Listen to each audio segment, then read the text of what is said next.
in the 1700s, the United States didn't exist. There were 13 colonies. They were colonies of Great Britain.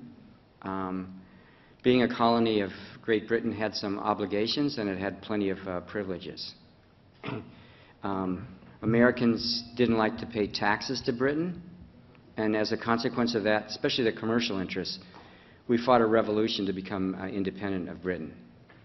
And at the end of the revolution, we put together a constitution, and it's not the constitution that you know.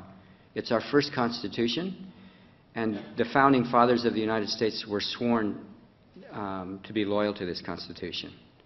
So the Constitution was called the Articles of Confederation.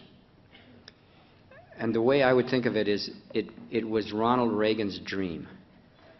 It was a constitution. There were 13 independent sovereign states.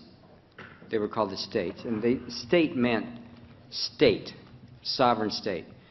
Those 13 sovereign states had basically they had the monopoly on the use of force within those states, and they had the monopoly on taxes, on the ability to tax.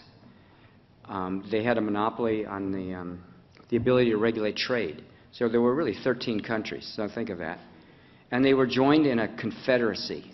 It was the United States of America, under the Articles of Confederation, is this confederation where the sovereignty resides in the states.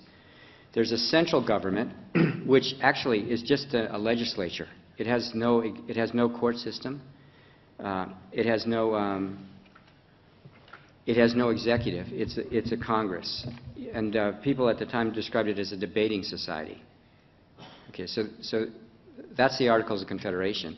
And the reason I said it was Ronald Reagan's dream was it's an institutional arrangement that was designed to prevent the central government from taxing, spending, or borrowing.